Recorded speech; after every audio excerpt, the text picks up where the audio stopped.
नमस्कार साथियों, मैं विमल किशोर पाठक, एआरपी विकासखंड मल्लामा, जनपद हरदोई, आप लोगों से एक बार फिर रूबरू हूं एक कार्यक्रम को लेकर। इस समय वर्तमान में स्कूल रेडीनेस चहक कार्यक्रम चलाया जा रहा है। राज्य परियोजना कार्यालय उत्तर प्रदेश लखनऊ के द्वारा जो हमारे नव प्रवेशित बच्चे हैं उनके लिए ये स्कूल रेडीनेस कार्यक्रम चलाया जा रहा है।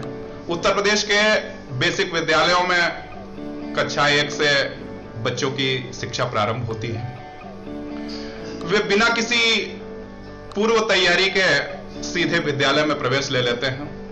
ऐसे में बच्चों को सीधे स्कूल के माहौल में ढलने और अपने सहपाठियों से सामंजस्य बनाने में काफी वक्त बीत जाता है और संभव है ऐसा करने में वे 1 कक्षा या 2 कक्षा पास भी कर जाते हैं। बाल विकास की बात करें तो हम देखते हैं कि बच्चों के जीवन के पहले के जो 6 वर्ष हैं अत्यंत महत्वपूर्ण होते हैं।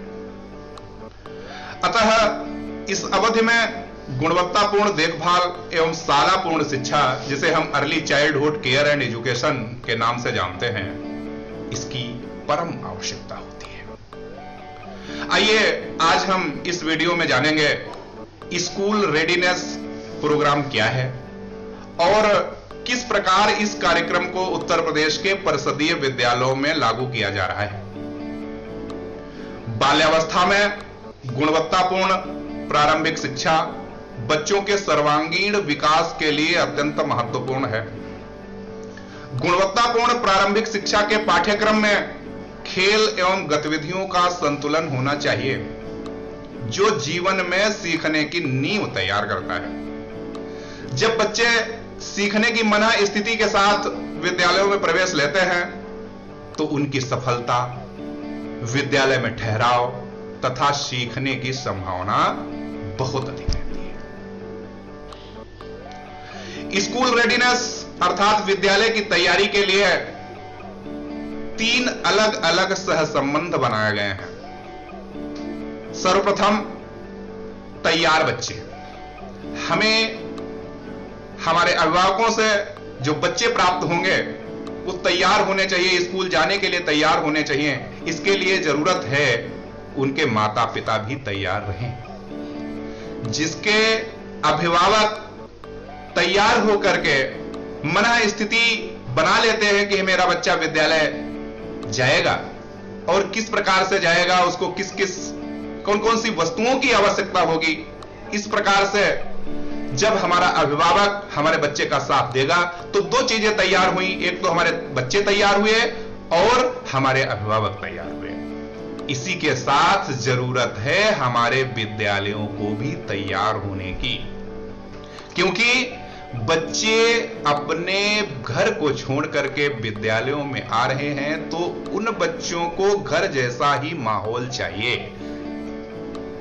बिल्कुल स्पष्ट है कि स्कूल रेडीनेस जो कार्यक्रम है, चहक कार्यक्रम है, बच्चों को किसी भी प्रकार से यह न पता चले कि बच्चे घर में हैं या विद्यालय में हैं। इसलिए आवश्यकता है इन 3 पहलुओं की।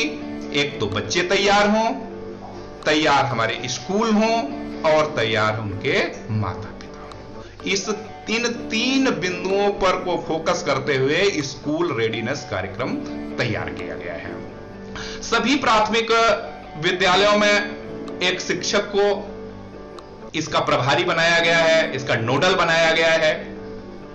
उस शिक्षक द्वारा 3 प्रमुख गतिविधियां विद्यालय में संचालित कराना है। जो भी हमारे विद्यालयों में, प्राथमिक विद्यालयों में नोडल शिक्षक नामित किया गया है, उससे 3 गतिविधियों को संचालित कराना है। वो 3 गतिविधियां हैं। नंबर 1, सबसे पहले हमारे बच्चों का स्वास्थ्य अच्छा हो और उनकी स्वच्छता पर ध्यान दिया जाए। जो भी हमारा नोडल शिक्षक रहेगा वो सर्वप्रथम बच्चों के अच्छे स्वास्थ्य और उनकी स्वच्छता की बात करें। नंबर 2, बच्चों का प्रभावी संप्रेषण हो। बच्चे प्रत्येक वस्तु को स्वतंत्रता पूर्वक, प्रत्येक चीज को, प्रत्येक गतिविधि को स्वतंत्रता पूर्वक करें और विद्यालय में स्वतंत्रता महसूस करें। तीसरा हमारा मुख्य बिंदु रहेगा, मुख्य फोकस रहेगा, बच्चों का निकटतम परिवेश से जुड़ा। बच्चे हमारे निकटतम परिवेश में आने वाली जो भी चीजें हैं उन चीजों को आसानी से समझें। यह हमारी शिक्षक की नैतिक जिम्मेदारी होगी कि जो भी परिवेश में चीजें आ रही हैं उनको बखूबी समझाए और उनके बारे में बताए। इन 3 आयामों को रेखांकित करते हुए राज्य परियोजना कार्यालय द्वारा 12 सप्ताह का गतिविधि कैलेंडर बनाया गया है। शायद आप लोगों ने उस कैलेंडर को 3 से 5 बार 10 बार देख लिया। उस कैलेंडर को आप लोग गौर से देखिए। 12 सप्ताह का जो कैलेंडर है उसको किस समय में, किस तिथि से किस तिथि तक कौन सी गतिविधि करानी है, कौन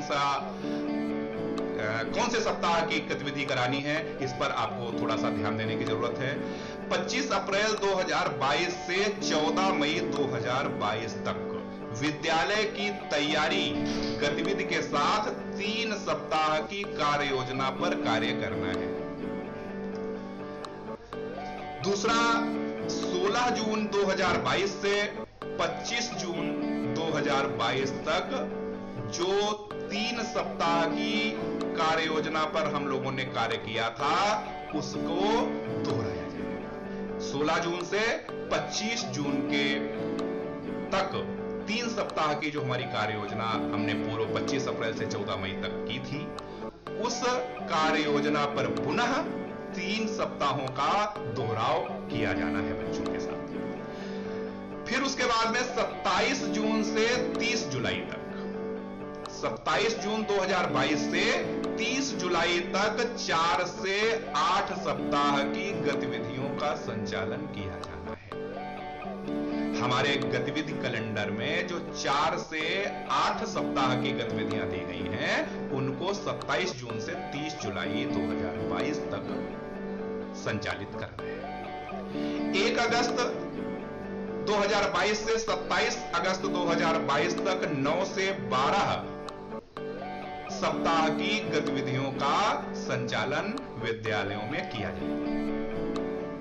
उसके बाद में 1 सितंबर से 15 सितंबर तक इन 12 सप्ताहों की जो गतिविधियां हैं, जो कार्य योजना है, उनकी प्रगति बच्चों से जानी जाएगी, उनका आकलन किया जाएगा और उन बच्चों के अभिभावकों के साथ नोडल शिक्षक और विद्यालय के प्रधानाध्यापक द्वारा बैठक आयोजित की जाएगी और बैठक में उन बच्चों को भी सम्मिलित किया जाएगा और उनके अभिभावकों को यह दिखाया जाएगा कि आपके बच्चे ने कितना सीखा और अपना स्व आकलन भी लिखा जाए।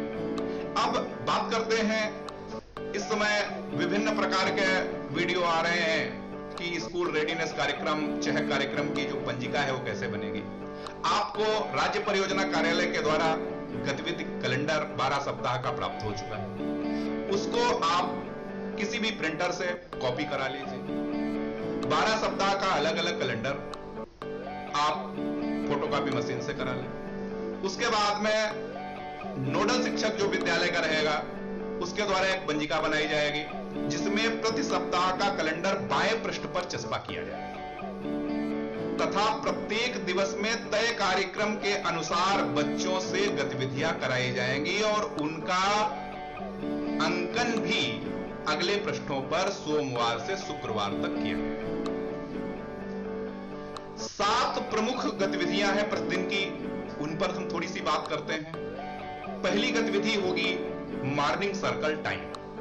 इसमें बच्चों से प्रार्थना, बच्चों का स्वागत एवं बाल गीत। जो हमारे नोडल शिक्षक होंगे या फिर आंगनबाड़ी शिक्षक, आंगनबाड़ी कार्यकर्त्री होगी, उससे सहयोग लिया जाएगा और बच्चों को मॉर्निंग सर्कल टाइम में प्रार्थना, स्वागत एवं बाल गीत करवाए जाएंगे। जैसा भी आप गतिविधियां विद्यालय में हो रही हैं, उनका अंकन आप मॉर्निंग सर्कल टाइम सोमवार लिख करके उसके आगे आप लिख सकते हैं कि प्रार्थना सभा हुई, स्वागत गीत हुआ और बाल गीत हुआ, गतिविधि कैलेंडर के अनुसार। दूसरा टॉपिक हमारा रहेगा स्वतंत्र खेल। इसमें जोड़ तोड़, निर्माण, कला, कल्पना आदि पर चर्चा होगी। तीसरा हमारा टॉपिक होगा भाषा एवं साक्षरता कौशल। इसमें पढ़ने की कला और कौशल आदि बच्चों को सिखाए जाएंगे। चौथा हमारा टॉपिक रहेगा कला से संबंधित गतिविधियां।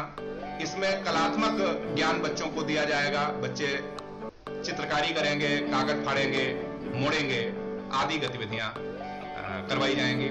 उसके बाद में हमारा पांचवा टॉपिक रहेगा गणित, ईवीएस, वैज्ञानिक सोच। इसमें बड़ा छोटा, घटना बढ़ना, गायब, क्या गायब है, क्या दूर है, क्या पास है आदि गतिविधियां कराई जाएंगी। छठा हमारा टॉपिक रहेगा बाहरी खेल। कैलेंडर में दिए गए खेलों, जो भी हमारा साप्ताहिक कैलेंडर है, उस कैलेंडर में खेलों के नाम दिए गए हैं। केवल आपको उस कैलेंडर का अनुपालन करते हुए बच्चों में खेल करवाना है। और उसके बाद में सातवां और अंतिम जो टॉपिक रहेगा गुड बाय सर्कल टाइम। इसमें संपूर्ण दिवस की गतिविधियों पर चर्चा की जाएगी, दोहराया जाएगा और अगले दिन का कार्यक्रम भी निश्चित किया जाएगा। तो इस प्रकार से हम पूरे स्कूल रेडीनेस कार्यक्रम के सभी सप्ताहों को जो भी कार्य योजना में दिया गया है उसके अनुसार हम विद्यालयों में संचालित करेंगे। और अंतिम दिवस जो सप्ताह का होता है शनिवार को जितनी भी गतिविधियां हम 5 दिवस में करवाएंगे, उन 5 दिवस की गतिविधियों को दोहराया जाएगा, उनका रिवीजन कराया जाएगा। तो इस प्रकार से हम राज्य परियोजना कार्यालय द्वारा जो एक कार्यक्रम स्कूल रेडीनेस विद्या प्रवेश कार्यक्रम चलाया जा रहा है, इस कार्यक्रम को हम अपने परिषदीय विद्यालयों में बखूबी लागू कर सकते हैं। किसी भी प्रकार की कोई समस्या आ रही है या कोई जानकारी लेना है तो अपने विकास खंड के एआरपी से, संकुल शिक्षक से संपर्क कर सकते हैं। और कोई किसी भी प्रकार का कोई कार्यक्रम या गतिविधि आप लोग अपने स्तर से कराना चाहते हैं तो उसको भी आप उसमें समाहित कर सकते हैं। इसी के साथ आप लोगों से हम विदा लेते हैं। अगले वीडियो के साथ फिर हाजिर होंगे। धन्यवाद।